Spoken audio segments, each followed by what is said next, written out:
Welcome back to movementprofessional.com. This week's movement of the week is the bodyweight squat. So we went over hip hinging, a single leg stance, and half kneeling to standing or a staggered stance movement to standing.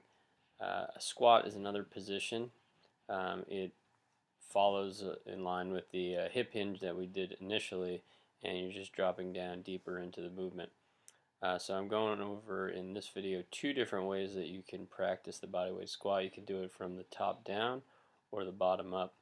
Either way, it is a movement to be practiced, and there's a lot you can assess from your squat, and what your mobility limitations are, what your stability limitations are. So what are your patterns of weakness at different points of the squat. So very important movement. It's traditionally thought of as a high-level strength exercise, but really, functionally, it's a position that people go to the bathroom in.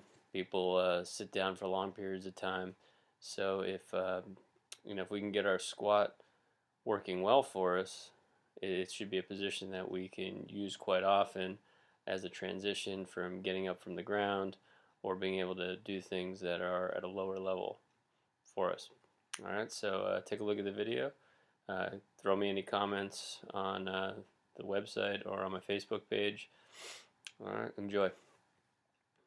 First, you want to get yourself set up in a good standing position. Alright, so you want to feel like you're screwing your hips outward or screwing your feet into the ground. So my hands there just showing that's where your hip bones are, right in the groin. So it's where the ball and socket joint of your hips are. And you want to think about rolling the ball of the femur bone or the thigh bone outward, which gets your hips moving into external rotation, which will tighten your buttocks, and also at the same time feel like you're moving to the outer edge of your feet. So you want to make sure that you don't move so far to the outer edge of your feet that your big toe comes up. So if I didn't have shoes on, you'd see my arches would lift. At the same time, what's going to happen is your kneecaps are going to face kind of in an outward direction here.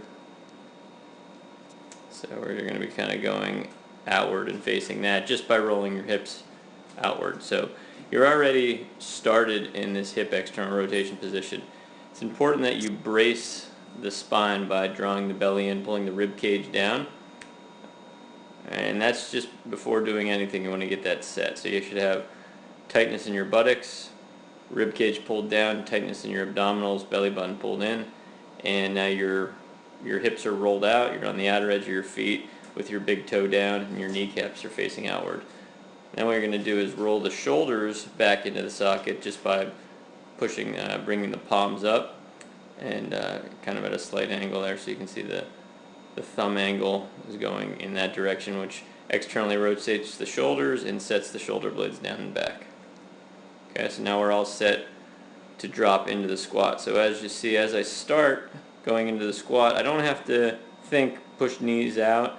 They're already there because I've set my hips into an externally rotated position. And then as I go into more hip flexion, I'm just basically sinking into the crease of the hip. Okay. And everyone's mobility will allow for a different range of motion. So I'm basically just dropping my butt to about parallel to the ground and then back up. Alright, and what you want to make sure is that you don't see any wavering of the knees. So the knees will be out, tracking out over the feet. Okay. And as opposed to moving inward or having any type of wobble motion on the way up or down. Okay, when you come back up, you got to make sure that you return to the same standing position you started in. So you're going to have rib cage pulled down, belly tight, and when you reach full hip extension back at the top, you should feel a nice tightness in the buttocks, and the arches remain lifted. Alright, now we're going to go over to this low stool here. Here's another way to do it, to work on the bottom part of that squat. So you can start by slowly get everything tight like you did, but slowly lower down. Okay. Working on a 3 to 5 second negative. and then when your butt touches the stool there, you sit. You totally relax, and you get yourself reset. So you can use your hands to help push those knees out, and while you're using your hands to push out, you're also engaging your muscles that help move the knees outward. Alright, you're going to feel what your feet are doing, so you want to get those set. You want to take your thumbs and lift into the inner arch and push the big toe down. So the index finger right there can kind of hold the big toe down while your thumb lifts the arch, and get that set. Alright, so you have tension in the hips just by pushing your knees out, trying to think about rolling the hips out. Try to get your buttocks as tense as you can, which is very difficult to do when you're in a seated position like that, but that's the type of internal tension you're trying to create.